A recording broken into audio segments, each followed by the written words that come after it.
세계가 발칵 뒤집혔습니다. 분담금 납부를 미루며 갑질하던 인도네시아 정부가 한국에 고개를 숙였기 때문입니다. 돈 대신 파묘로 지급하겠다며 분담금 납부를 또 미룬 인도네시아, 계약서에도 없던 기술 이전을 해달라며 뒤로는 프랑스 전투기를 또 사들였죠. 하지만 바로 그때 한국이 움직이기 시작했습니다. 한국은 KF-21 출고식에서 인도네시아의 국기를 싹 다 빼버렸고 인도네시아에 배정됐던 KF-21 16대를 전부 아랍에미리트에 넘겨버렸죠. 도대체 무슨 일이 벌어진 걸까요? 인리를 퇴출시킨 한국의 단호한 결단, 지금 시작합니다. 2026년 3월, 대한민국 사천 공장에서 전 세계가 경악할 일이 벌어졌습니다. KF-21 전투기 동체에 선명하게 박혀있던 인도네시아 국기가 생중계 카메라 앞에서 북북 뜯겨 나갔어요. 수십만 시청자가 보는 앞에서요. 8년간 공동개발국이라는 이름표를 달고 있던 나라의 국기가 스티커 한 장처럼 벗겨져 바닥에 나뒹굴었습니다. 그 자리를 채운 건 금장 로고가 박힌 UAE 전용기와 1조 원짜리 현금 수표였죠. 도대체 어떻게 이런 일이 가능했을까요? 이 참극의 반가쇠를 당긴 건 바로 접니다. 저는 아리프 위자야, 인도네시아 국방부 획득총괄국장이었습니다. 28년간 자카르타 방산 조달의 모든 거래를 주물러 온 사람이에요. 동남아시아에서 제 사인 없이 전투기 한 대도 굴러가지 못한다는 자부심으로 살아왔습니다. 한국이라는 나라를 저는 언제든 구워 삶을 수 있는 하청업체쯤으로 여겼어요. 1조 원의 빚을 밀어놓고도 코웃음을 쳤습니다. 그 오만의 대가가 얼만지 저는 사흘 전까지도 몰랐습니다. 모든 건 그날 자카르타 회의실에서 시작됐어요. 한국 대표단을 3시간이나 복대 세워놓고 저는 느긋하게 커피를 마시고 있었습니다. 일부러 그런 겁니다. 복도 소파가 불편하다는 건 저도 알았어요. 쿠션이 얇아서 30분만 앉아 있어도 엉덩이가 아프거든요. 에어컨도 안 되는 그 복도에서 3시간을 버티게 하면 어떤 인간이든 기가 꺾입니다. 미국 로키드 마틴 부사장도 1시간 반 만에 넥타이를 풀었어요. 그런데 한국 대표단은 3시간이 지나도 아무 항의가 없었습니다. 비서관한테 물었더니 복도에서 조용히 서류를 검토하고 있다는 보고가 올라왔어요. 짜증이 났습니다. 기가 꺾여야 협상이 쉬운데 불평 한마디 없이 버티고 있다니요. 아주 괘씸했습니다. 저는 셔츠 소매를 한번 걷어 올려 브레게 시계를 확인하고 자리에서 일어났습니다. 다소사 파리본사 로비스트가 지난달 선물한 시계예요. 팔목에 감기는 무게감이 제 권위를 대변하는 것 같아서 마음에 들었습니다. 회의실 문을 발로 걷어찼어요. 쾅 소리가 복도 끝까지 울렸을 겁니다. 한국 대표단 3명이 긴 테이블 끝에 나란히 앉아 있었습니다. 맨 앞산의 얼굴이 가장 먼저 눈에 들어왔어요. 번지르르한 양복이 아니라 손목깃이 해진 항공 잠바를 입고 있었습니다. 송재호, KAI 수출전략본부장이라는 직함이 붙어 있었는데 차림새만 보면 공장 현장 반장 같았어요. 제가 문을 차고 들어서는데도 고개조차 들지 않더군요. 두꺼운 서류 뭉치에서 눈을 떼지 않았습니다. 그 태도가 저를 건드렸어요. 테이블 한가운데 놓인 서류 뭉치가 눈에 들어왔습니다. 미납 분담금 청구서 1조 원이라는 숫자가 선명했어요.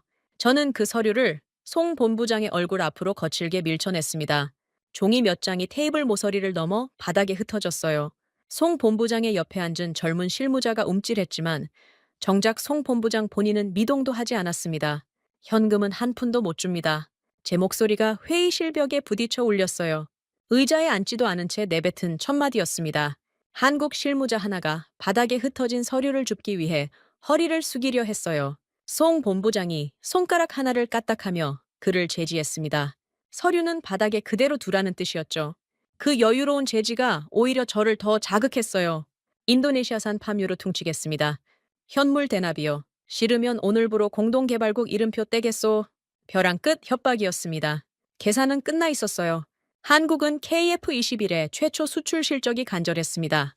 인도네시아라는 이름이 수출 타이틀에 박혀야 후속 중동 시장이 열리거든요. 그 목마름을 저는 정확히 알고 있었어요. 제가 판을 깨겠다고 으름장을 놓는 순간 한국이 사색이 되어 바짓가랑이를 붙잡을 거라고 확신했습니다. 동남아 최대 시장이라는 간판의 무게를 모를 리가 없으니까요. 그런데 송 본부장의 표정이 변하지 않았습니다. 눈 하나 깜짝하지 않았어요. 그 무표정이 저를 불안하게 만들었습니다. 분노로 뒤덮인 제 머릿속 한 구석에서 아주 작은 의문이 고개를 들었어요. 왜 안 떨까? 왜 저 사람은 동요하지 않는 걸까? 하지만 그 의문을 곱씹을 여유는 없었습니다. 저는 이미 다음 수를 준비해 놓았으니까요. 주머니에서 서류 봉투를 꺼냈어요. 어젯밤 프랑스 다소사와 은밀하게 체결한 라팔 전투기 42대 구매 가계약서 4번이었습니다. 10조 원짜리 현금 계약이에요. 저는 그 서류를 테이블 위에 탁 던졌습니다. 일부러 송 본부장 쪽으로 밀었어요. 한국한테 줄 돈은 없지만 프랑스한테 줄 돈은 넘친다는 걸 눈앞에서 확인시켜 준 겁니다. 완벽한 모욕이었죠. 우리 현금은 라팔했습니다. 이 판 안 깨고 싶으면 밀린 돈 탕감하고 KF-21 핵심 도면부터 넘기시오. 쐐기를 박았습니다. 한국 실무자의 손이 떨리는 게 보였어요. 분노 때문이겠죠. 저는 속으로 쾌감을 느꼈습니다. 이 정도면 충분합니다. 곧 송 본부장이 울상을 지으며 본국에 긴급 연락을 하겠죠. 서울에서 지시가 내려오면 고개를 숙이고 저한테 매달리기 시작할 겁니다. 뻔한 수순이었어요. 그때 송 본부장이 움직였습니다. 천천히, 아주 천천히 테이블 위에 작은 물건 하나를 올려놓았어요. 소형 녹음기였습니다. 딸깍! 붉은 불빛이 전멸하기 시작했어요. 회의실에 싸늘한 정적이 내려앉았습니다. 에어컨 바람소리만 윙하고 돌았어요. 제 시선이 녹음기에 꽂혔습니다. 뭘 하자는 겁니까? 심장이 한 박자 빨라진 걸 느꼈어요. 하지만 내색하지 않았습니다. 저는 10조 원짜리 다소 계약서를 턱으로 가리키며 웃었어요. 이건 보셨습니까? 제 목소리엔 여전히 여유가 묻어 있었습니다. 적어도 제 귀에는 그렇게 들렸어요. 송 본부장이 다소 계약서를 힐끗 보았습니다. 딱 1초였어요. 그리고 시선을 거두었습니다. 서류를 집어 들지도 펼쳐보지도 않았어요. 10조 원짜리 폭탄에 눈길조차 주지 않은 겁니다. 축하합니다. 그 한마디가 전부였습니다. 건조했어요. 감정이 실려있지 않았습니다. 축하인지 조롱인지 분간이 되지 않았어요. 제 태양혈이 욱신거리기 시작했습니다. 저는 목청을 높였어요. 라팔의 성능이 KF-21보다 월등하다는 이야기부터 인도네시아 없이는 한국 방산이 동남아 시장에 발도 못 붙인다는 협박까지 생각나는 모든 무기를 쏟아냈습니다. 목이 쉬도록 고함을 질렀어요. 회의실 유리창이 덜덜 떨릴 정도였습니다. 송 본부장은 꿈쩍도 하지 않았습니다. 제 고함이 벽에 부딪혀 되돌아오는 동안 그는 가슴 주머니에서 낡은 만년필을 꺼냈어요. 항공잠바 안주머니에서 손때 묻은 수첩도 함께 나왔습니다. 만년필 뚜껑을 조용히 열었어요. 그리고 적기 시작했습니다. 싸각, 싸각, 싸각. 제가 내뱉은 말들이 그대로 수첩 위에 올라갔습니다. 토시 하나 틀리지 않았어요. 간간히 손목의 낡은 카시오 지샥 시계를 확인하며 오후 4시 27분 현물 대납 요구 재차 확인이라는 메모를 덧붙였습니다. 감정이 전혀 없었어요. 제 협박을 받아 적는 게 아니라 기상청 직원이 오늘의 기온을 적듯 담담했습니다. 등줄기가 서늘해졌어요. 설명할 수 없는 한기였습니다. 에어컨 때문이 아니었어요. 바닥에 엎드려 빌어야 할 사람들이 도리어 기계처럼 제 협박을 건조하게 기록만 하고 있었습니다. 제가 쏟아내는 모든 말이 제 의지와 상관없이 어딘가에 정밀하게 보관되고 있다는 감각이 목덜미를 스쳤어요. 완벽했던 제 승리의 판에 정체를 알 수 없는 균열이 한 줄기 스며들기 시작했습니다. 하지만 인정할 수 없었습니다. 저는 28년 경력의 아리프 위자야예요. 항공잠바 입은 공장 반장 따위한테 기가 죽을 사람이 아닙니다. 저는 의자를 박차고 일어서며 최후 통첩을 내뱉었어요. 사흘 안에 답을 가져오시오. 아니면 끝입니다. 송 본부장은 만년필 뚜껑을 닫았습니다. 수첩을 덮고 가슴 주머니에 넣었어요. 자리에서 일어나며 녹음기를 집어들었습니다. 붉은 불빛이 꺼졌어요. 회의실을 나가기 직전 송 본부장이 문손잡이에 손을 얹은 채 뒤도 돌아보지 않고 말했습니다. 사흘이면 충분하죠. 문이 닫혔어요. 발소리가 복도로 멀어져 갔습니다. 저는 텅 빈 회의실에 혼자 서서 브레게 시계의 초침 소리를 들었어요. 방금까지 제가 압도하고 있었는데 마지막 한마디가 자꾸 머릿속을 맴돌았습니다. 사흘이면 충분하다니 뭐가 충분하다는 겁니까? 시계 초침이 똑딱거릴 때마다 설명할 수 없는 불쾌감이 심장 밑바닥에서 조금씩 차올랐습니다. 사흘이 아니라 이틀이었습니다. 송재호 본부장이 자카르타를 떠난 지 이틀 만에 샤프리 장관에게서 전화가 왔어요. 새벽 6시였습니다. 장관이 새벽에 전화를 거는 건 두 가지 경우뿐이에요. 아주 좋은 소식이거나 누군가의 목을 치라는 명령이거나 그날은 전자였습니다. 위자야, 올해 KF-21 분담금 예산을 전액 삭감했다. 한 푼도 안 남겼어. 장관의 목소리엔 웃음기가 묻어 있었습니다. 한국 놈들 길들이기라는 이름이 붙은 작전이었어요. 예산이 없으니 돈을 못 준다. 이건 정치적 결정이니 협상 대상이 아니다. 그렇게 밀어붙이면 한국이 결국 무릎을 꿇을 거라는 계산이었죠. 저는 침대에서 벌떡 일어나 거수경례를 했습니다. 전화기 너머로요. 장관님 명판단이십니다. 그 말에 장관이 껄껄 웃었어요. 저도 웃었습니다. 그때까지만 해도 이 세상에 두려울 게 없었어요. 예산 삭감 소식을 한국 쪽에 통보한 건 사흘 뒤였습니다. 공문 한 장으로 끝냈어요. 격식을 차릴 필요도 없었습니다. 한국이 어떤 반응을 보일지 뻔했거든요. 항해 공문이 쏟아지겠죠. 외교 채널을 동원해 압박하겠죠. 그러면 저는 우리도 어쩔 수 없다. 국회가 예산을 잘랐다며 양손을 들면 끝이에요. 뻔한 수순이었습니다. 그런데 한국에서 항해 공문이 오지 않았어요. 하루가 지나도 이틀이 지나도 서울에서는 아무 반응이 없었습니다. 외교 채널도 조용했어요. 뭔가 이상했지만 저는 그 침묵을 한국의 굴복으로 해석했습니다. 할 말이 없으니 입을 다문 거라고요. 제 판단이 얼마나 어리석었는지는 나중에야 알게 됐어요. 일주일 뒤 저는 한국을 제대로 엿먹이기 위한 쐐기를 박았습니다. 카타르에서 퇴역 예정인 중고 미라주 2000 전투기 24대를 현금 1조 원에 긴급 구매한다는 기사를 터뜨린 거예요. 의도적이었습니다. 한국한테는 돈이 없다고 울상을 짓고 같은 주에 프랑스제 중고 전투기를 현금 박치기로 사들이는 모습을 전 세계에 보여준 겁니다. 한국 여론이 들끓겠죠. KAI 내부에서 인도네시아와 손절하자는 목소리가 터져 나오겠죠. 그러면 한국 정부가 다급해져서 저한테 매달릴 수밖에 없어요. 저는 뉴스 기사를 스마트폰으로 캡처해서 장관에게 보냈습니다. 장관이 엄지 이모티콘을 보내왔어요.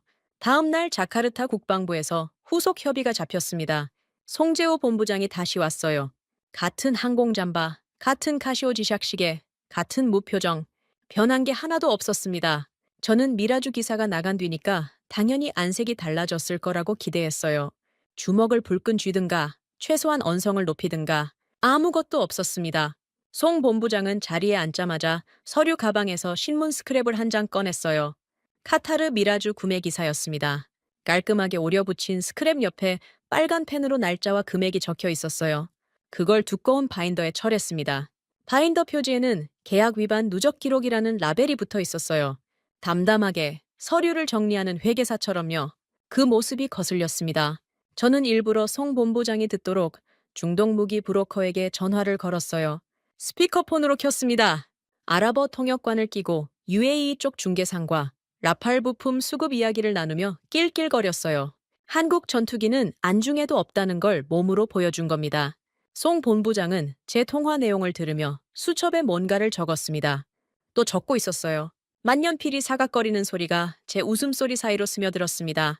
전화를 끊고 저는 본론으로 들어갔어요. 책상 위에 공문 한 장을 밀었습니다. KF-21에 인도네시아 국기를 계속 달아주는 조건으로 ASA 레이더 핵심 소스 코드를 이전하라는 공식 요구서였어요. 제 도장까지 찍어서 보냈습니다. 선을 넘는 요구라는 건 저도 알았어요. 하지만 밀어붙이면 한국이 결국 꺾일 거라고 믿었습니다. 동남아 시장을 잃는 것보다 소스코드 몇 줄 넘기는 게 싸다고 판단할 테니까요. 송 본부장 옆에 앉은 젊은 KAI 실무자의 손이 떨리기 시작했어요. 주먹을 꽉 쥐고 있었습니다. 입술이 바르르 떨렸어요. 뭔가 말하려는 게 분명했습니다. 저는 속으로 쾌감을 느꼈어요. 드디어 균열이 보이기 시작했거든요. 한 명이라도 감정을 터뜨리면 그걸 빌미로 외교 문제를 만들 수 있었습니다. 제발 한마디만 해라. 속으로 빌었어요. 송 본부장이 그 실무자를 봤습니다. 눈짓 한 번이었어요. 고개를 아주 미세하게 가로저었습니다. 그걸로 끝이었어요. 실무자의 주먹이 풀렸습니다. 떨리던 입술이 다물렸어요. 완벽한 제지였습니다. 한마디도 없이 눈빛 하나로 분노를 잠재운 겁니다. 저는 그 순간 처음으로 송재호라는 사람이 단순한 실무자가 아닐 수 있다는 생각이 스쳤어요. 하지만 인정하고 싶지 않았습니다. 회의 실문이 벌컥 열렸어요. 토니 하르요노 공군 참모총장이 들어왔습니다. 군복깃이 꼿꼿하게 세워져 있었고 얼굴이 붉었어요. 분노로 상기된 얼굴이었습니다. 장관의 허락 없이 회의실에 난입한 거였어요. 국장님, 제발 정신 차리십시오. 현대전에서 무인기와 연동할 수 있는 전투기는 한국 KF-21이 유일합니다. 라팔은 깡통이에요. 6세대 무인기 연동 기술이 빠진 전투기를 사는 건 30년 전 전쟁을 준비하겠다는 소리입니다. 이 알량한 갑질이 조국의 하늘을 팔아먹고 있다는 걸 왜 모르십니까? 토니 참모총장의 목이 붉어질 때까지 외치는 그 절규에 회의실이 잠시 조용해졌어요. 저는 손등으로 코끝을 문질렀습니다. 군인은 무기만 알지 정치를 모릅니다. 한국 전투기가 좋은 건 저도 알아요. 하지만 이건 성능의 문제가 아니라 힘의 문제입니다. 한국을 쥐어짜서 기술을 공짜로 뜯어내는 게 인도네시아의 국익이에요. 저는 경호원을 불러 토니 참모총장을 회의실 밖으로 끌어냈습니다. 참모총장이 문틀을 붙잡고 버텼지만 소용없었어요. 그 직후 바유 위도도 정비대대장에게서 긴급 전화가 왔습니다. 사정이 딱했어요. 수라바야 공군기지에서 가동률이 바닥을 치고 있다는 보고였습니다. 부품이 없어서 날 수 있는 전투기가 10대 중 3대뿐이라는 거예요.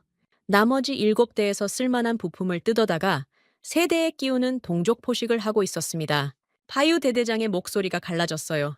국장님, 부품 수급이 안 되면 다음 달에는 비행 가능한 기체가 한 대로 줄어듭니다. 제발 무리한 협상을 멈춰 주십시오. 저는 웃었습니다. 코웃음이었어요. 바유 대대장의 간청을 한쪽 귀로 흘리며 전화를 끊었습니다. 현장에서 렌치를 돌리는 사람들의 사정 따위는 제 계산에 없었어요. 그날 밤 저는 사천 KAI 공장에 파견된 우리 기술진에게 극비 지시를 내렸습니다.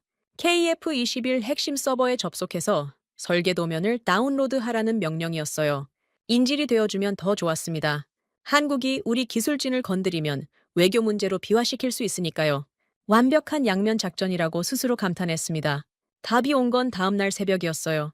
파견 기술진 팀장의 목소리가 떨리고 있었습니다. 국장님, 서버에 접속이 안 됩니다. 모든 계정이 조회 전용으로 강등되어 있어요. 다운로드 버튼 자체가 사라졌습니다. 언제 바뀌었는지 모르겠지만 저희가 알아채기 전에 이미 권한이 잠겨 있었어요. 심장이 쿵 내려앉았습니다. 조용히, 아무 예고도 없이 한국은 핵심 서버의 문을 닫아 걸었던 겁니다. 항해 공문 한 장 없이요. 경고 한마디 없이요. 그냥 잠갔어요. 저는 브레이크 시계를 만지작거리며 이를 악물었습니다. 다음 날 회의실에서 저는 KAI 측 프레젠테이션 스크린의 전원 코드를 잡아 뽑아버렸어요. 스크린이 꺼지며 회의실이 어두워졌습니다. 제 나름의 최후 시위였어요. 의자를 걷어차며 회의장을 나갔습니다. 뒤에서 쿵소리가 났어요. 저는 뒤돌아보지 않았습니다. 하지만 나중에 안 사실이 하나 있어요. 제가 문을 박차고 나간 뒤 송재호 본부장은 어두워진 회의실에서 자리를 뜨지 않았다는 겁니다. 낡은 카시오 지샥 시계의 야광 버튼을 눌러 시각을 확인했어요. 그리고 계약 위반 누적 대장을 펼쳐 빨간 펜으로 가지런히 줄을 그었습니다. 날짜, 시각, 위반 내용. 제가 회의실에서 고함을 지르고 전원 코드를 뽑고 스크린을 꺼뜨린 그 모든 행위가 한 줄 한 줄 적혀 들어갔어요. 제가 쏟아낸 모든 오만과 모욕이 빨간 펜 아래에서 가지런히 정렬되고 있었습니다. 그것이 무엇을 위한 기록인지 저는 아직 알지 못했어요. 외신이 먼저 알려줬습니다. 제가 아니라요. KF-21 양산 1호기 출고식이 열린다는 소식을 저는 블룸버그 속보로 접했어요. 사천 공장에서 6세대급 무인기 연동 기술이 적용된 첫 번째 양상이가 나온다는 내용이었습니다. 전 세계 외신 일면을 도배했어요. CNN, 로이터, 알자지라까지 일제히 톱뉴스로 올렸습니다. 국산 AESA 레이더와 무인기 복합체계가 완벽하게 연동된 전투기라는 수식어가 기사마다 붙어 있었어요. 시간당 유지비가 1,500만 원이라는 숫자도 빠지지 않았습니다. 저는 기사를 읽으며 콧노래를 불렀어요. 출고식이라 잔치를 벌인다는 뜻이죠. 잔치엔 귀빈이 필요합니다. 공동개발국 획득총괄국장인 제가 단상에 서야 그림이 완성되거든요. 인도네시아 국기가 전투기 동체에 박혀있는 장면을 전 세계에 송출하려면 저를 모셔가야 해요. 저는 이미 머릿속으로 사천 출고식 시나리오를 그리고 있었습니다. VIP 전용기로 도착해서 한국 국방장관과 악수하고 현지 조립 라인 100% 무상 이전 합의서에 사인하는 장면을 외신 카메라에 담는 거예요. 한국이 거절할 수 없는 자리에서 최대한의 전리품을 뜯어내는 겁니다. 출고식까지 딱 일주일 남은 날이었어요. 오전 10시였습니다. 비서관이 노크도 없이 문을 열었어요. 얼굴이 하였습니다. 뭐냐고 물었더니 한마디만 했어요. 한국 쪽 본부장이 왔다고요. 약속 없이, 예고도 없이 저는 의자에 깊숙이 등을 기대며 웃었습니다. 왔군요. 드디어 출고식 VIP 초대장을 들고 온 거예요. 한국도 체면이 있으니까 직접 가져온 거겠죠. 들여보내라고 했습니다. 여유롭게 브레게 시계를 매만졌어요. 집무실 문이 열렸습니다. 송재호 본부장이 성큼성큼 들어왔어요. 항공 잠바는 그대로였지만 걸음걸이가 달랐습니다. 느긋하지 않았어요. 군인처럼 곧고 빨랐습니다. 저는 의자에서 일어나지 않았어요. 앉은 채로 손을 내밀며 말했습니다. 어서 오시오. 초대장 가져왔소? 제 목소리엔 여유가 묻어 있었어요. 송 본부장은 제 손을 잡지 않았습니다.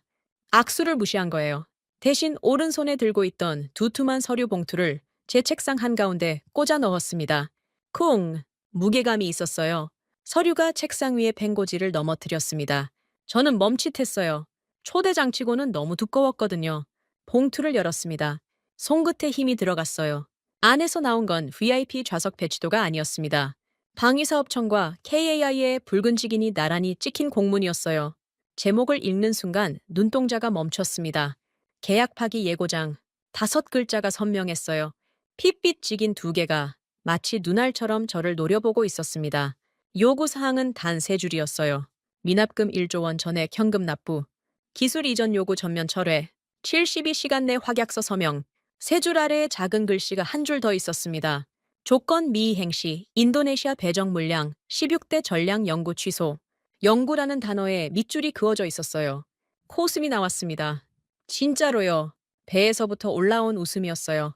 이게 뭡니까? 한국이 감히 인도네시아한테 최후 통첩을 날리겠다고요? 1조 원을 현금으로 내놓으라고요? 72시간 안에? 저는 서류를 집어들고 송 본부장의 눈앞에서 흔들었어요. 이건 명백한 외교적 결례요. 소매를 걷어붙이며 고함을 질렀습니다. 불에게 시계가 형광등 불빛에 번쩍였어요. 인도네시아는 동남아시아 최대 시장이고 한국의 방산 수출에 인도네시아라는 이름표가 얼마나 절실한지 모를 리가 없지 않습니까? 이딴 장난질로 우리를 겁줄 수 있다고 생각했습니까? 저는 있는 힘껏 책상을 내리쳤어요. 컵 받침이 튀어올랐습니다. 송 본부장은 제 고함을 끝까지 들었습니다. 한마디도 끊지 않았어요. 제가 숨을 고를 때까지 기다렸습니다.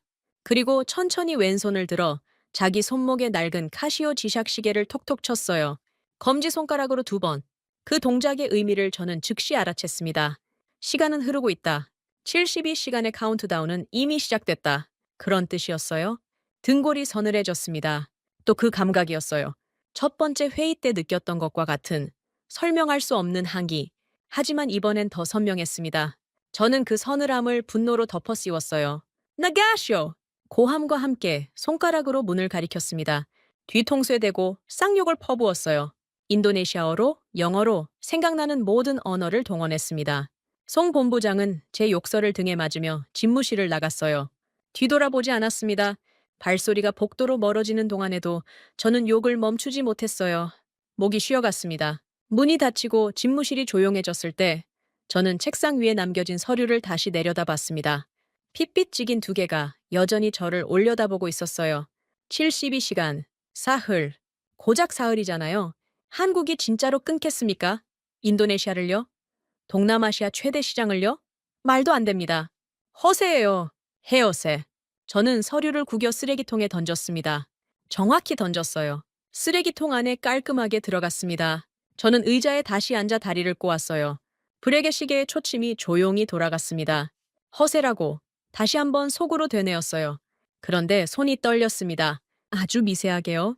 불에게 시계줄을 매만지는 손가락 끝이 눈에 띄지 않을 정도로 흔들리고 있었어요. 저는 주먹을 꽉 쥐어 떨림을 잡았습니다. 아무도 안 봤어요. 아무도요. 쓰레기통에 구겨 넣은 서류가 자꾸 신경 쓰였습니다. 30분쯤 지났을까요? 저는 결국 자리에서 일어나 쓰레기통에 손을 넣었어요. 구겨진 서류를 꺼내 펼쳤습니다. 접힌 자국 사이로 붉은 직인이 다시 보였어요. 연구 취소. 연구라는 글자가 구김살 사이에서도 흐려지지 않았습니다. 저는 서류를 책상 서랍 맨 안쪽에 밀어넣고 서랍을 닫았어요. 그날 밤 잠이 오지 않았습니다. 새벽 3시에 침대에서 일어나 서재로 갔어요. 책상 서랍을 열었습니다. 서류가 그대로 있었어요. 저는 어둠 속에서 한참을 들여다봤습니다.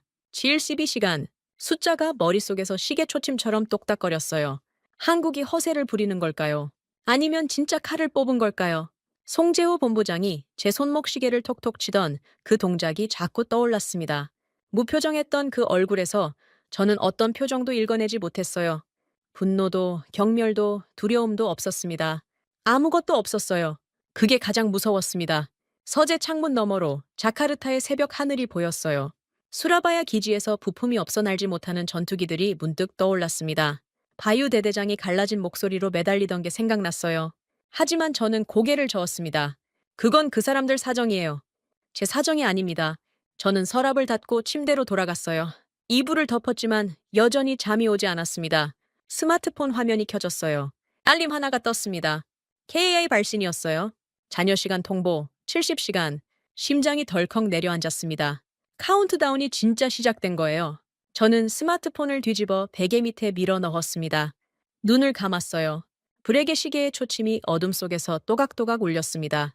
그 소리가 밤새 멈추지 않았어요. 데드라인 48시간 전이었습니다. 등줄기에 식은땀이 흘렀어요. 인정하기 싫었지만 불안했습니다. 새벽부터 스마트폰을 들여다봤어요. KI에서 보내는 자녀 시간 통보가 2시간 간격으로 찍혀 들어왔습니다. 자녀 48시간, 자녀 46시간, 기계적이었어요. 감정이 없는 숫자들이 화면에 줄지어 내려앉을 때마다 심장이 쪼그라드는 것 같았습니다. 저는 아침 7시에 차관보를 불렀어요. 험한 수디르자. 제 밑에서 12년간 굳은 일을 도맡아온 충직한 부하입니다. 저는 험한을 한국의 특사로 보내기로 했어요. 명분은 간단했습니다. 장관님, 결제가 아직 안 떨어졌으니 한 달만 연기해달라. 이 한마디면 충분했어요. 관료의 세계에서 결제 핑계는 만능이거든요. 미국한테도 통하고 프랑스한테도 통했습니다.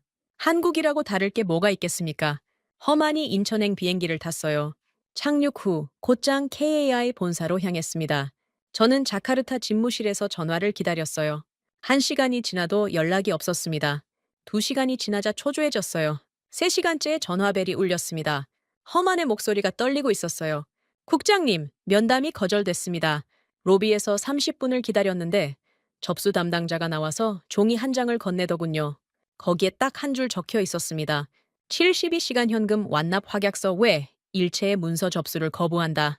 그리고 건물 밖으로 안내받았습니다. 수화기를 쥐인 손에 힘이 들어갔어요. 문전박대. 인도네시아 국방부 차관보를 문전박대한 겁니다. 로비에서 쫓아냈어요.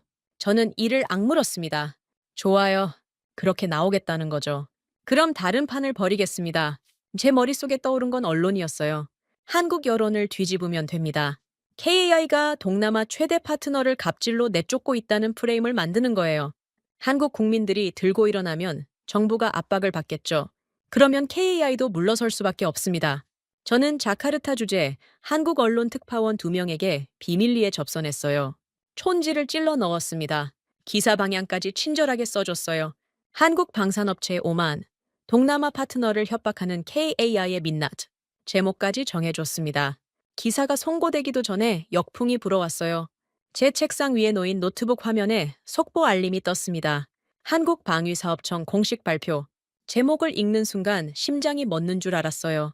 인도네시아 계약 위반 사항 팩트체크 일지 전문 공개. 방사청이 선수를 친 겁니다. 제가 언론 플레이를 준비하는 동안 한국은 이미 팩트체크 문서를 전 세계 외신에 뿌려버렸어요. 화면을 스크롤했습니다. 손가락이 떨렸어요. 날짜별로 정리된 위반 기록이 줄줄이 나왔습니다. 파뮤 현물 대납 요구 일시와 발언 원문, 카타르 미라주 현금 구매 건과 예산 삭감 통보 시점의 모순, 에이세 소스코드 이전 요구 공문 전문, 파견 기술진을 통한 설계 도면, 불법 다운로드 시도 정황, 전부 날짜와 시각이 붙어 있었어요. 소수점 단위까지 정확한 금액이 표기되어 있었습니다. 송재호 본부장이 회의실에서 사각거리며 적어 내려가던 그 수첩이었어요. 빨간 펜으로 줄을 긋던 그 바인더였습니다. 제가 쏟아낸 모든 오만과 모욕이 날짜별로 색인이 붙어서 전 세계 앞에 펼쳐진 거예요. 제 얼굴에서 피가 쫙 빠졌습니다. 글로벌 여론이 뒤집혔어요. 로이터가 먼저 받아 적었습니다. CNN이 뒤따랐어요. 알자지라가 특집 패널을 편성했습니다. 제가 준비한 갑질 프레임은 단 한 줄도 기사화되지 못했어요. 대신 전 세계 헤드라인을 도배한 건 인도네시아의 기만적 이중 계약과 불법 기술 탈취 시도라는 문구였습니다. 촌지를 먹인 한국 특파원 2명에게서 연락이 왔어요. 기사를 못 쓰겠다고요? 방사청 팩트체크가 너무 촘촘해서 반박할 구석이 없다는 거였어요. 다급해졌습니다. 저는 긴급 이메일을 작성했어요. 파뮤 대납 비율을 50%로 줄이겠다는 2차 타협안이었습니다. 반은 현금, 반은 파뮤. 나름 양보한 겁니다. 전송 버튼을 누르고 화면을 뚫어지게 쳐다봤어요. 수신 확인이 뜨기까지 5분이 걸렸습니다. 답장은 그로부터 30초 만에 왔어요. 본 문서는 72시간 현금 완납 확약서가 아니므로 자동 폐기합니다. 한 줄이었습니다. 사람이 쓴 문장이 아니었어요. 매크로 답변이었습니다. 자동 응답. 제 타협안을 사람이 읽지도 않았다는 뜻이에요. 기계가 걸러낸 겁니다. 손바닥으로 책상을 내리쳤어요. 커피잔이 넘어져 서류 위에 갈색 얼룩이 번졌습니다. 데드라인 24시간 전이었어요. 저는 외교 카드를 꺼냈습니다. 주한 인도네시아 대사관에 긴급 훈령을 내려 한국 외교부에 압박을 넣으라고 지시했어요. 대사급 면담을 요청했습니다. 방산 계약은 양국 외교 관계의 근간이니 신중하게 처리해달라는 논리였어요. 외교부가 나서면 방사청도 KI도 한 발 물러설 수밖에 없습니다. 그렇게 믿었어요. 대사관에서 회신이 온 건 2시간 뒤였습니다. 한국 외교부 동아시아 태평양 국장이 대사를 만났대요. 면담 시간은 7분이었습니다. 국장이 한 말은 단 한 문장이었어요. 방산 수출은 철저한 계약 원칙의 문제이며 외교부 소관이 아닙니다. 그리고 자리에서 일어났대요. 7분. 고작 7분이었습니다. 밤이 깊어지고 있었어요. 데드라인 18시간 전, 저는 최후의 타협안을 만들었습니다. 분담금 10년 거치 분할 납부. 지금 당장 현금이 없으니 10년에 걸쳐 나눠 갚겠다는 제안이었어요. 성의를 보여야 한다고 생각해서 공증까지 받았습니다. 자카르타 공증사무소를 새벽에 깨워서 도장을 받아왔어요. 떨리는 손으로 스캔해서 KAI에 전송했습니다. 답이 바로 왔어요. 이번엔 매크로가 아니었습니다. 화상 연결 요청이었어요. 가슴이 뛰었습니다. 드디어 대화 창구가 열리는 건가. 화면이 켜졌어요.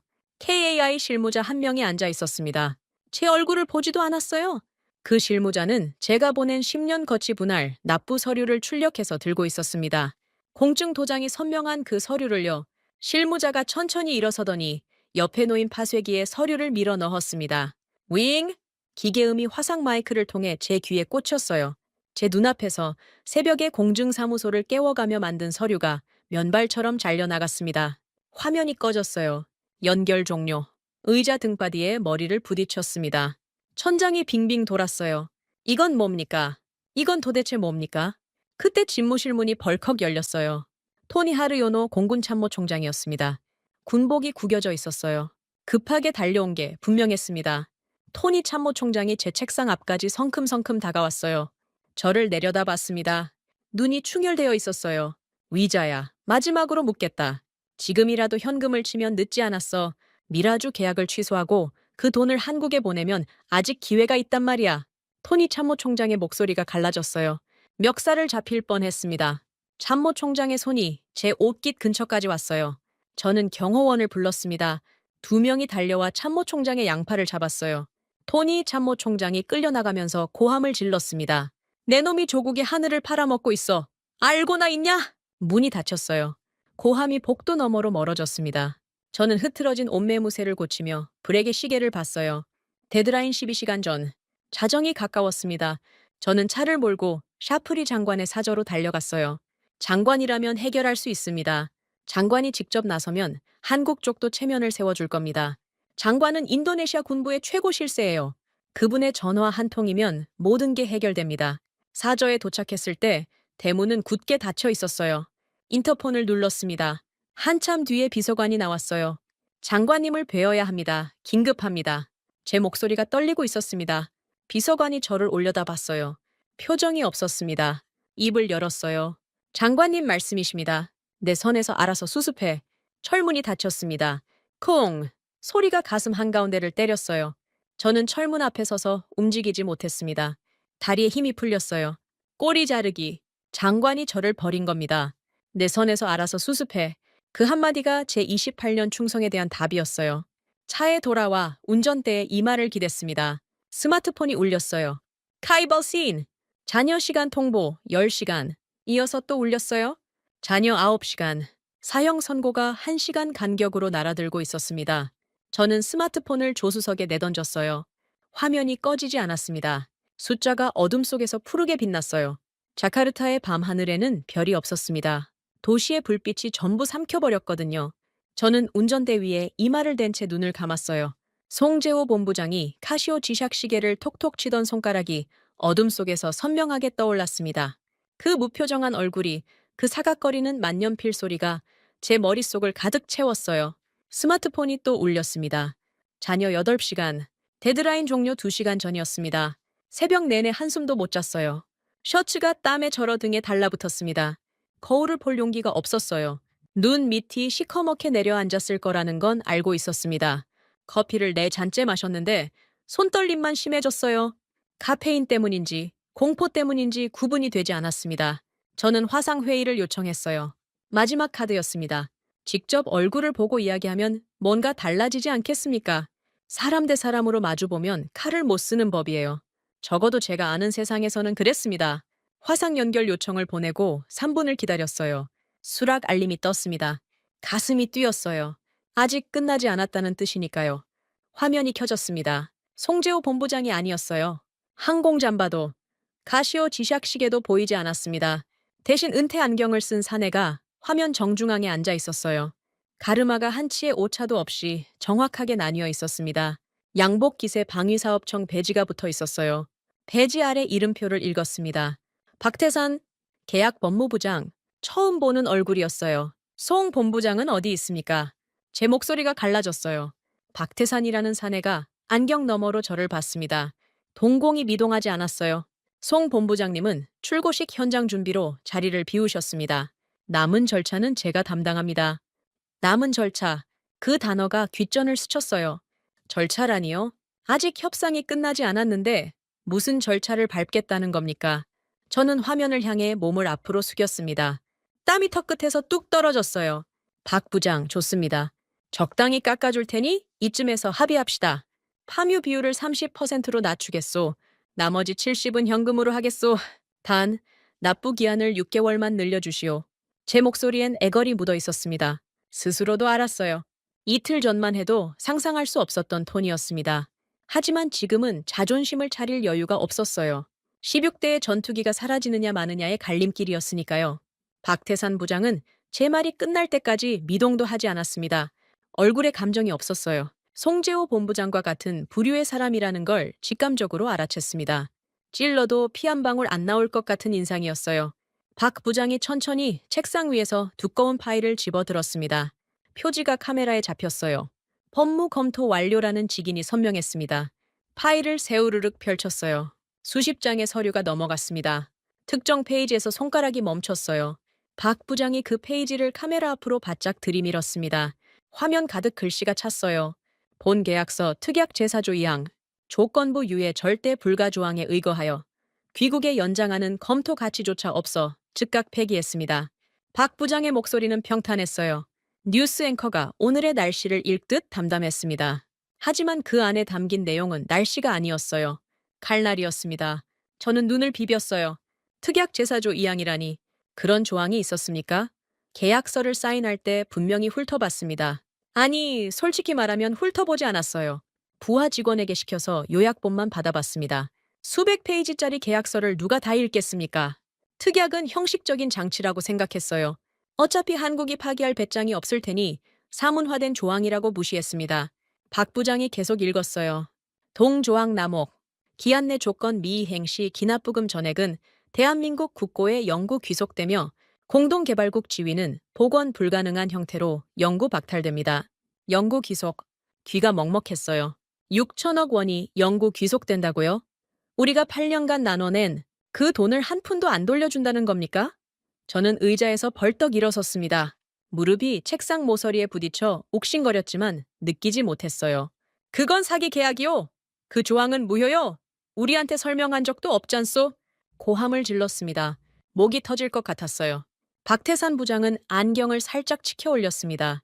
그 동작이 끝나자 서류 뒷면을 카메라에 비췄어요. 서명란이었습니다.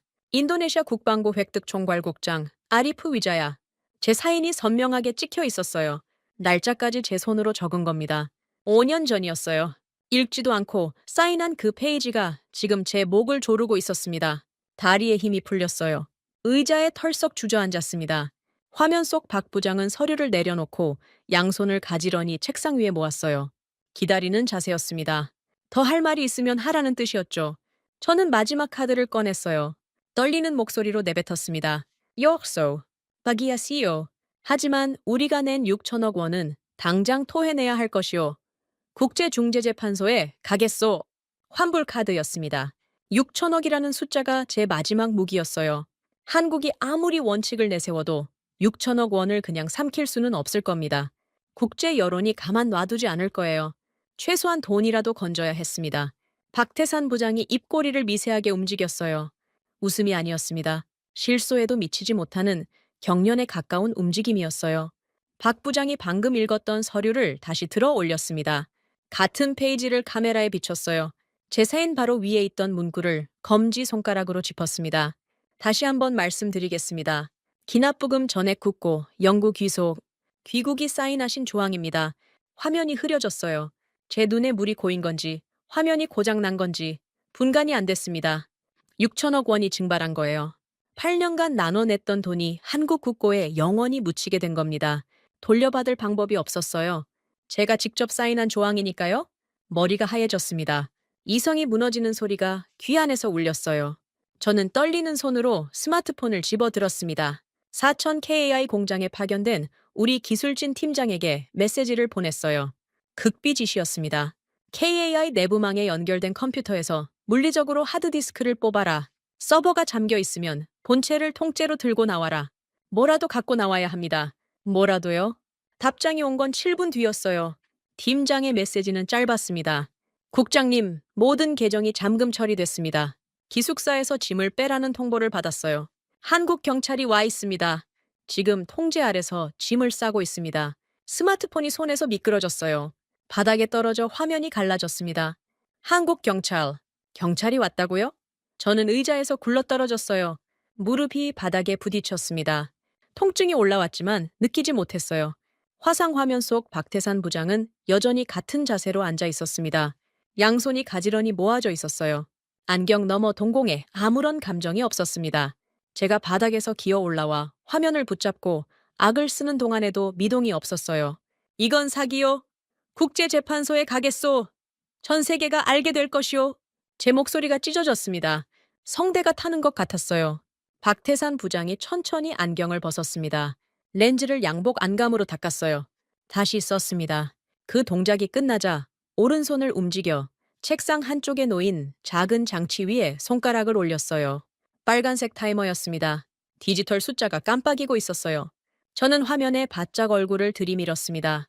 타이머의 숫자가 보였어요. 3분 27초, 3분 26초. 데드라인 종료까지 남은 시간이었습니다.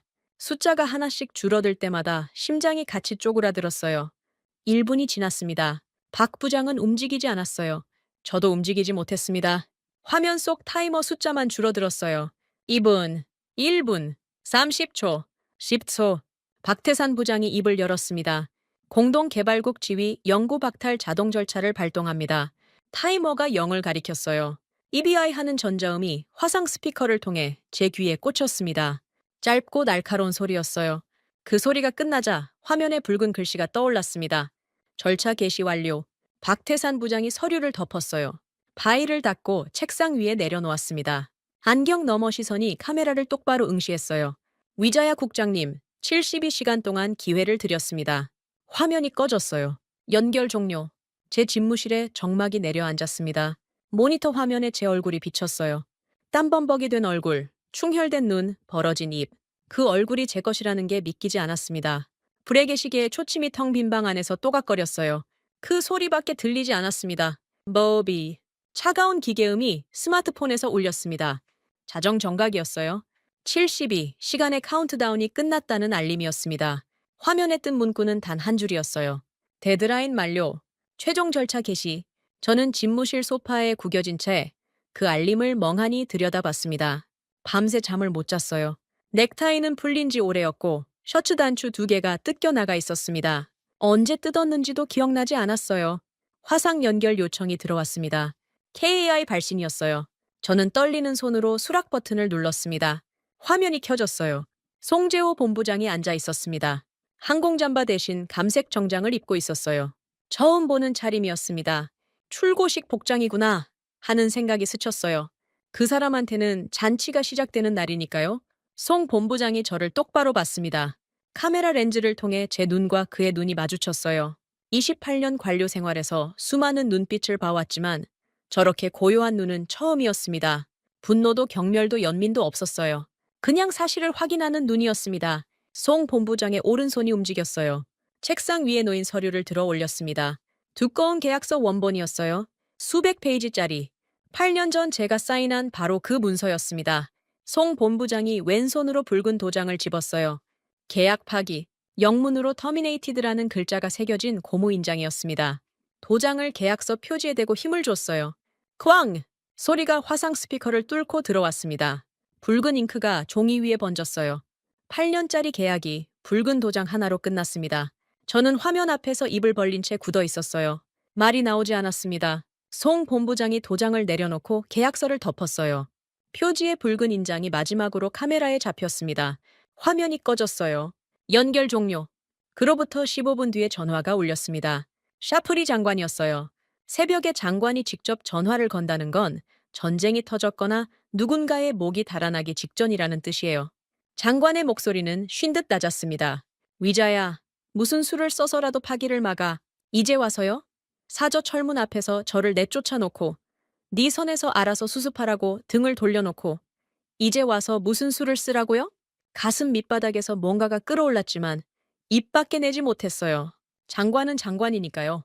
저는 알겠습니다. 한마디만 하고 전화를 끊었습니다. 다급하게 KI 쪽 라인을 돌렸어요. 송재호 본부장 직통 번호를 눌렀습니다. 신호음이 한 번 울리더니 뚝 끊겼어요. 다시 걸었습니다. 같은 결과였어요. 방사청 국제협력과 번호를 눌렀습니다. 이 번호는 사용할 수 없습니다. 기계 음성이 나왔어요. KI 대외협력실, 연결되지 않습니다. 방사청 대변인실, 수신 거부, 인도네시아 국방부의 모든 발신 번호가 차단되어 있었습니다. 하나도 빠짐없이요. 저는 스마트폰을 바닥에 내동댕이 쳤어요. 화면이 두 번째로 갈라졌습니다. 동이 텄어요. 3월 27일 아침이었습니다. 자카르타의 하늘이 붉게 물들었어요. 저는 집무실 창가에 서서 그 하늘을 봤습니다. 아무 생각이 나지 않았어요. 머릿속이 텅 비어 있었습니다. 9시가 되자 뉴스 알림이 쏟아지기 시작했어요. 한국 사천 KI 공장에서 KF-21 양산 1호기 출고식이 시작됐다는 속보였습니다. 전 세계 외신이 운집했다는 기사가 줄줄이 올라왔어요. CNN, 로이터, 알자지라, NHK, 사천이라는 작은 도시에 전 세계 카메라가 모인 거예요. 저는 텅 빈 집무실에서 스마트폰 유튜브 생중계를 켰습니다. 갈라진 화면 너머로 사천 공장 활주로가 보였어요. 하늘이 쪽빛이었습니다. 자카르타의 흐린 하늘과는 달랐어요. 투명했습니다. 활주로 위에 KF-21이 서 있었어요. 은회색 동체가 아침 햇살을 받아 빛나고 있었습니다. 아름다웠어요. 인정하기 싫었지만 그건 진짜 아름다운 전투기였습니다. 카메라가 동체를 클로즈업했어요. 기수 아래쪽에 두 개의 국기가 나란히 인쇄되어 있었습니다. 태극기와 인도네시아 국기, 빨간색과 하얀색이 나란히 빛나고 있었어요. 아직 붙어 있었습니다. 제가 갈기갈기 찢어놓은 파트너십의 마지막 흔적이 전투기 동체에 아직 남아 있었어요. 생중계 화면이 전환됐습니다. 단상 위에 한국방위사업청장과 KAI 대표이사가 나란히 서 있었어요. 축사가 시작됐습니다. 저는 그 축사를 듣지 않았어요. 시선이 동체의 인도네시아 국기에 고정되어 있었거든요. 아직 붙어 있다. 아직은 괜찮다. 무의미한 위안이었지만 그것밖에 붙잡을 게 없었습니다. 축사가 끝났어요. 박수 소리가 스피커를 통해 울려 퍼졌습니다. 그리고 카메라가 다시 전투기 쪽으로 돌아갔어요. 제 심장이 멎었습니다. KAI 정비복을 입은 사내 두 명이 전투기를 향해 성큼성큼 걸어가고 있었어요. 손에 뭔가를 들고 있었습니다. 헤라와 클리닝천이었어요. 생중계 카메라가 그들을 따라갔습니다. 수십만 시청자가 보고 있었어요. 정비사 두 명이 전투기 기수 아래에 섰습니다. 인도네시아 국기가 바로 눈앞이었어요. 한 명이 헤라를 국기 시트지 모서리에 밀어 넣었습니다. 쓱! 시트지가 들렸어요. 다른 한 명이 모서리를 잡았습니다. 그리고 당겼어요. 버그! 소리가 났어요. 빨간색과 하얀색이 동체에서 벗겨지기 시작했습니다. 스티커였어요. 스티커처럼 뜯겨 나갔습니다. 북북. 접착제가 늘어나며 실이 생겼어요. 정비사가 힘을 주자 시트지가 한 번에 떨어져 나왔습니다. 인도네시아 국기가 구겨진 차에 정비사의 손에 들려 있었어요. 정비사가 그걸 접었습니다. 4번을 접어 주머니 크기로 만들었어요. 그리고 정비복 주머니에 쑤셔 넣었습니다. 끝이었어요. 8년짜리 파트너십이 30초 만에 뜯기고 접히고 주머니 속으로 사라졌습니다. 활주로에 있던 외신 기자들의 플래시가 일제히 터졌어요. 셔터 소리가 기관총 소리처럼 쏟아졌습니다. 유튜브 생중계 실시간 채팅창에 글자들이 쏜살같이 올라갔어요. 영어, 아랍어, 한국어, 일본어. 전 세계가 그 장면을 목격했습니다. 제 손에서 스마트폰이 미끄러졌어요. 세 번째였습니다. 바닥에 떨어진 스마트폰 화면에서 생중계가 계속됐어요. 국기가 뜯긴 자리에 은회색 동체 표면만 드러나 있었습니다. 깨끗했어요. 마치 처음부터 아무것도 없었던 것처럼. 그때 뒤에서 무릎 꿇는 소리가 들렸습니다. 쿵! 돌아봤어요. 바유 위도도 정비대대장이 집무실 문간에 서 있었습니다. 아니, 서 있었다기보다는 무너져 내리고 있었어요. 손에 들고 있던 몽키 스패너가 바닥에 떨어졌습니다. 쨍그랑 소리가 났어요. 바유 대대장의 무릎이 바닥에 닿았습니다. 양손으로 얼굴을 감쌌어요. 우리 하늘이 지워졌어. 바유 대대장의 목소리가 갈라졌습니다. 울음이었어요. 수라바야 기지에서 부품 없는 전투기를 동족포식으로 겨우 살려내던 사내가 갈라진 스마트폰 화면 너머로 조국의 국기가 뜯겨나가는 걸 보며 바닥에 주저앉은 거예요. 몽키 스패너가 발밑에 나뒹굴고 있었습니다. 그 스패너로 매일 전투기 볼트를 조이던 손이 지금은 제 얼굴을 감싸고 떨고 있었어요. 저는 바유 대대장을 내려다봤습니다. 아무 말도 할 수 없었어요. 위로할 자격이 없었거든요. 부품을 보내달라고 매달리던 바유 대대장을 코웃음으로 쫓아냈던 사람이 접니다. 참모 총장의 경고를 경호원을 시켜 끌어낸 사람이 접니다. 그 모든 결정의 끝에 지금 이 장면이 있었어요. 구겨진 국기, 무너진 사내, 텅 빈 집무실, 갈라진 스마트폰 화면에서 생중계가 이어지고 있었습니다. 국기가 뜯긴 KF-21의 은회색 동체가 사천의 쪽빛 하늘 아래서 여전히 빛나고 있었어요. 전투기는 아름다웠습니다. 하지만 그 아름다움이 더 이상 우리 것이 아니었어요.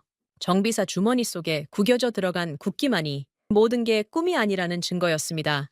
국기가 뜯겨 나간 자리에 카메라 플래시가 쏟아지고 있을 때였습니다. 생중계 화면 구석에 뭔가가 잡혔어요. 활주로 끝자락에 비행기 한 대가 착륙하고 있었습니다. 민항기가 아니었어요. 동체 전체가 진주색으로 칠해져 있었고 수직 미익에 금장 로고가 박혀 있었습니다. 아랍어 서체였어요. 카메라가 급하게 줌을 당겼습니다. 전용기였어요. UAE 국적 표시가 선명했습니다. 저는 바닥에 떨어진 스마트폰을 주워들고 화면에 얼굴을 들이밀었어요. 갈라진 유리 틈 사이로 전용기의 도어가 열리는 게 보였습니다. 트랩이 내려왔어요. 하얀 전통 복장을 한 사내가 트랩 위의 모습을 드러냈습니다. 한박 웃음을 짓고 있었어요. 사천 활주로의 아침 바람에 카피에가 펄럭였습니다. 타레크 알 호사니, UAE 타와준 사무총장이었어요. 중동 방산시장의 최고 실세입니다. 이름만으로 수조 원이 움직이는 사람이에요. 심장이 쿵 내려앉았습니다. 왜 저 사람이 여기에 있습니까? 출고식 뒤빈 명단에 UAE는 없었어요. 적어도 제가 알기로는 없었습니다. 알 호사니 총장이 트랩을 내려와 활주로를 성큼성큼 걸었어요.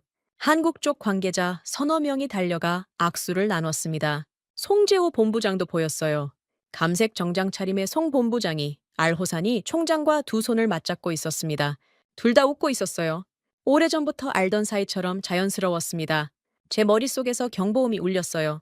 이건 우연이 아닙니다. 72시간 데드라인이 끝나자마자, 정확히 끝나자마자 중동 최고 실세가 전용기를 타고 날아온 겁니다. 우연일 리가 없었어요. 이건 처음부터 짜여 있었습니다. 한국이 우리를 잘라내는 순간을 기다리며 활주로 너머에서 엔진을 돌리고 있었던 거예요. 알 호사니 총장이 단상으로 올라갔습니다. 외신 기자들의 카메라가 일제히 방향을 틀었어요. 마이크 숲이 단상 앞에 빼곡했습니다. 알 호사니 총장이 마이크를 잡았어요. 아랍어가 아닌 유창한 영어였습니다. 동시통역이 한국어와 아랍어로 깔렸어요. 생중계 자막이 화면 하단에 떴습니다. 저는 글자 하나하나를 읽었어요. 눈알이 빠질 것 같았습니다. 알 호사니 총장이 인도네시아라는 이름을 입에 올렸어요. 제 심장이 멈췄습니다. 인도네시아가 버린 물량 16대 전량을 우리 UAE가 즉시 인수하겠습니다. 버린 물량. 버렸다고요? 우리가 버린 게 아닙니다. 빼앗긴 거예요. 하지만 전 세계 카메라 앞에서 알 호사니 총장의 입을 통해 나온 단어는 분명히 버린이었습니다. 인도네시아가 스스로 내다버린 쓰레기를 UAE가 주워 담겠다는 뉘앙스였어요. 치가 떨렸습니다. 그런데 알 호사니 총장의 발언이 거기서 끝나지 않았어요. 다음 문장에서 저는 의자 팔걸이를 부러뜨릴 뻔했습니다. 가격 협상은 필요 없습니다. 1조 원 전액을 현금 100% 선입금으로 즉시 결제하겠습니다. 전액 선입금, 깎기 한 푼 없이 현금으로. 저는 8년 동안 1조 원을 밀어놓고 파묘로 때우겠다고 발악했어요. 그런데 UAE는 1조 원을 그 자리에서 협상 한 번 없이 현금 다발로 내려놓겠다고 선언한 겁니다. 제가 8년간 질질 끌며 한국에 숨통을 조였다고 믿었던 그 금액을 중동의 오일머니가 30초 만에 청산해 버렸어요. 활주로에 환호성이 터졌습니다. 한국 쪽 관계자들의 박수가 쏟아졌어요. 외신 기자들의 플래시가 또다시 기관총처럼 쏟아졌습니다. 생중계 채팅창은 폭발하고 있었어요. 영어와 아랍어와 한국어가 뒤섞여 화면을 타고 미친 듯이 올라갔습니다. 저는 소파 등받이에 머리를 기댔어요. 천장이 빙빙 돌았습니다. 스마트폰 화면에서 생중계가 이어졌어요. 한국방위사업청 관계자와 알호사니 총장이 테이블 앞에 나란히 섰습니다. 서류가 펼쳐졌어요. 만년필이 오갔습니다. 독점 가계약서에 서명하는 장면이 전 세계에 송출됐어요. 한국 측 관계자가 악수를 건네며 말했습니다. 신용이 확실한 새 파트너를 환영한다고요. 제가 8년간 차지하고 있던 자리에 같은 날 같은 활주로에서 새 주인이 사인을 하고 있었어요. 그때 화면에 속보 자막이 깔렸습니다. 제 눈이 자막에 꽂혔어요. UAE KF-21 물량 인수에 이어 6세대 무인기 공동개발 파트너 권리까지 전면 인수 추진. 숨이 막혔습니다. 물량만 가져간 게 아니었어요. 우리가 공동개발국으로서 쥐고 있던 6세대 무인기 기술 접근 권한, 그 파트너 자격까지 UAE가 통째로 가져가겠다는 거였습니다. 제가 8년간 기술을 뜯어내겠다고 소스코드를 내놓으라고 악을 쓰며 들이밀었던 그 권리를 UAE가 현금 다발과 함께 웃으며 챙겨간 거예요. 제 손가락 사이로 모래가 빠져나가듯 모든 것이 흘러내리고 있었습니다. 생중계 화면 한쪽에 방산 전문가 인터뷰가 삽입됐어요. 블룸버그 인텔리전스 방위산업 수석 애널리스트라는 직함이 붙어 있었습니다. 에릭 주라는 이름이었어요. 안경을 쓴 중국계 미국인이었습니다. 에릭 주 애널리스트가 카메라를 똑바로 보며 말했어요. 한국은 수백억 부채의 무임승차국을 단칼에 도려냄으로써 중동 오일머니를 독점할 완벽한 투자 신뢰도를 증명했습니다. 오늘 사천에서 벌어진 일은 단순한 계약 변경이 아닙니다. K방산의 글로벌 신용 등급이 한 단계 올라간 사건입니다. 무임승차국, 그 단어가 가슴에 모처럼 박혔어요. 에릭 주 애널리스트의 리포트가 전 세계 금융 단말기에 동시 송출되고 있었습니다. 한국 방산 관련 기업들의 주가가 실시간으로 치솟았어요. KAI 주가가 장시작 30분 만에 상한가를 찍었습니다. 한화에어로스페이스, LIG 넥스원, 현대로템까지 줄줄이 올랐어요. 전 세계 방산 시장이 요동치고 있었습니다. 저는 소파에서 몸을 일으켰어요. 떨리는 손으로 스마트폰을 들었습니다. 다쏘사 담당자 번호를 눌렀어요. 프랑스 파리 본사 직통이었습니다. 라팔 전투기라도 잡아야 했어요. 한국과 끝났으니 라팔이라도 빨리 받아야 합니다. 긴급 인도를 요청해야 했어요. 신호음이 울렸습니다. 한 번, 두 번, 세 번, 네 번째 신호음 뒤에 연결됐어요. 다소 담당자의 목소리가 들렸습니다. 뒤에서 웅성거리는 소리가 났어요. 공항 라운지 같았습니다. 위자야 국장님? 지금 중동 VIP 일정 때문에 바쁩니다. 나중에 연락드리죠. 둑. 전화가 끊겼습니다. 제가 끄는 게 아니에요. 다소 담당자가 끄는 겁니다. 중동 VIP 일정이라고 했어요. 사천 활주로에서 금장 로고 전용기를 타고 온 알호산이 총장의 얼굴이 떠올랐습니다. 다쏘사도 중동 쪽 거래를 쫓고 있는 거예요. 인도네시아 같은 외상 거래처보다 현금을 쌓아놓은 중동이 우선이었던 겁니다. 저는 프랑스한테도 버림받은 거였어요. 스마트폰을 내려놓았습니다. 집무실이 조용했어요. 바유 대대장은 아까 몽키 스패너를 남긴 채 나간 뒤 돌아오지 않았습니다. 비서관도 보이지 않았어요. 건물 전체가 텅 빈 것 같았습니다. 저만 남은 것 같았어요. 갈라진 스마트폰 화면에서 생중계가 아직 이어지고 있었습니다. 사천 활주로 위의 축제는 끝날 줄 몰랐어요. 알 호사니 총장이 송재호 본부장과 나란히 KF-21 앞에 서서 기념 촬영을 하고 있었습니다. 전투기 동체에는 국기가 뜯긴 자리만 남아 있었어요. 곧 그 자리에 UAE 국기가 붙겠죠. 인도네시아의 빨간색과 하얀색 대신 초록과 하얀과 검정과 빨강이 나란히 박힐 거예요. 제가 한국을 길들인다며 콧노래를 불렀던 그 72시간이 뭐였는지 이제야 보였습니다. 한국은 제가 깝죽거리는 동안 칼을 갈았어요. 칼만 간 게 아니었습니다. 칼을 갈면서 동시에 새 손님을 불러들인 거예요. 제가 복도에서 한국 대표단을 3시간 세워놓고 커피를 마시던 그때 송재호 본부장은 활주로 너머에서 전용기 엔진 소리를 듣고 있었는지도 모릅니다. 현금 다발을 들고 날아올 새 파트너의 도착 시간을 손목시계로 확인하며 제 고함을 수첩에 적고 있었던 거예요. 저는 브레게 시계를 내려다봤습니다. 다소사 로비스트가 선물한 시계, 금태가 형광등 불빛에 번쩍였어요. 이 시계가 제 팔목에 감겨있는 한 저는 승자라고 믿었습니다. 하지만 지금 이 시계는 제가 누구한테 돈을 받고 조국의 하늘을 팔아넘겼는지를 증명하는 족쇄에 불과했어요. 활주로의 환호성이 스마트폰 스피커를 통해 울려 퍼졌습니다. 전 세계가 축제를 벌이고 있었어요. 한국과 UAE의 악수가 카메라에 잡혀 전 세계로 송출되는 동안 저는 자카르타의 텅 빈 집무실에서 갈라진 스마트폰 화면만 들여다보고 있었습니다. 3월 27일 오후 1시였습니다. 집무실 문이 발길질에 거칠게 열렸어요. 경첩이 비명을 질렀습니다. 무장한 군사경찰 4명이 우르르 들어왔어요. 위장 군복에 완장을 찬 사내들이었습니다. 선두에 선 대위가 제 얼굴을 확인하더니 뒤따르는 병사들에게 턱짓을 했어요. 2명이 제 책상으로 다가왔습니다. 한 명이 제 왼팔을 잡았어요. 다른 한 명이 브레게 시계 잠금쇠를 눌렀습니다. 딸깍! 팔목에서 시계가 풀렸어요. 28년간 방산거래의 온갖 자리에서 소매를 걷어 올려 과시하던 그 시계가 군사경찰의 증거물, 봉투 안으로 미끄러져 들어갔습니다. 시계가 사라진 팔목이 허전했어요. 피부에 시계 자국이 하얗게 남아 있었습니다. 그 하얀 띠를 멍하니 내려다보는 동안 병사들이 책상 위의 서류를 압수자루에 쓸어 담았어요. 서랍을 열었습니다. 맨 안쪽에 밀어 넣었던 구겨진 계약 파기 예고장이 나왔어요. 핏빛 직인이 접힌 자국 사이로 번져 있었습니다. 그것도 봉투에 들어갔어요.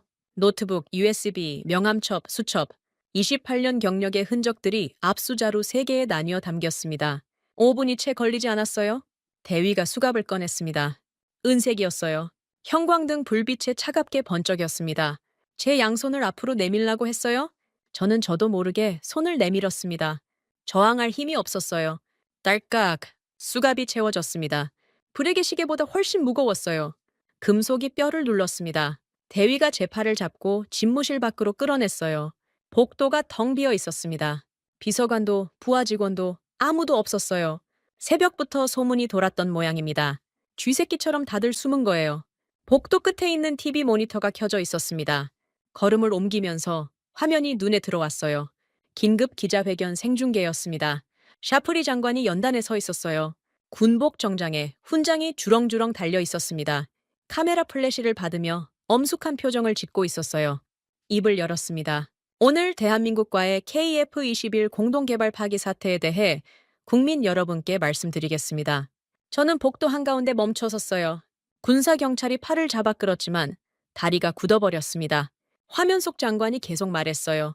철저한 내부 조사 결과 이 모든 참사의 원인은 획득 총괄국장 아리프 위자야의 개인 비리로 밝혀졌습니다. 위자야 국장은 프랑스 다소사로부터 거액의 리베이트를 수수하고 국익을 훼손하는 방향으로 협상을 의도적으로 파탄시켰습니다. 귀를 의심했어요. 리베이트라고요? 다소사한테 돈을 받았다고요? 시계 하나 받은 건 맞습니다. 하지만 그건 장관도 알고 있었어요. 장관이 시키는 대로 했을 뿐이에요. 예산 삭감도 장관의 지시였습니다. 한국 길들이기도 장관의 작전이었어요. 파뮤 대납도 소스코드 요구도 전부 장관의 승인 아래 진행된 겁니다. 그런데 지금 저 연단 위에서 그 장관이 모든 것을 제 탓으로 돌리고 있었어요. 꼬리 자르기. 사저 철문 앞에서 이미 예고된 결말이었습니다.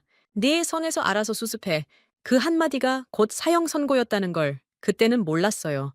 아니 알면서도 외면했던 거예요. 28년간 충성했으니 설마 나를 버리겠느냐는 어리석은 믿음이 마지막까지 발목을 잡았습니다. 군사경찰이 제 팔을 다시 잡아 끌었어요.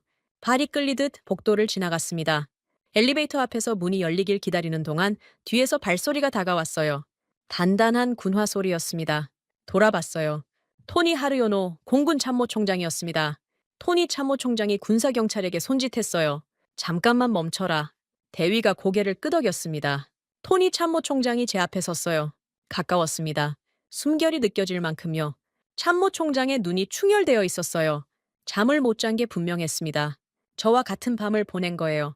하지만 이유가 달랐겠죠. 저는 제 목을 걱정하며 뒤척였고 토니 참모총장은 조국의 하늘을 걱정하며 뜬 눈으로 밤을 지사온 거예요. 토니 참모총장이 입을 열었습니다. 낮은 목소리였어요. 고함이 아니었습니다. 오히려 조용했어요. 그래서 더 무서웠습니다. 위자야, 내 놈의 얄팍한 갑질쇼가 우리 공군을 30년 후퇴시켰다. 6세대 무인기 연동이 가능한 전투기는 KF-21 뿐이었어. 그걸 내 놈이 파묘로 때우겠다고. 소스 코드를 내놓으라고 깽판을 쳐서 날려먹은 거야. 이제 우리 조종사들은 부품도 없는 고철 덩어리를 몰고 하늘에 올라가야 해. 그게 내 놈이 한 일이다. 한마디 한마디가 못이었어요. 가슴에 박혔습니다. 저는 고개를 숙였어요. 수갑 찬 손이 떨렸습니다. 토니 참모 총장의 눈에 물기가 번졌어요. 하지만 눈물을 흘리지는 않았습니다. 군인이니까요. 참모 총장이 한 발 뒤로 물러섰어요. 등을 돌렸습니다. 군화 소리가 복도를 울리며 멀어졌어요. 엘리베이터가 열렸습니다.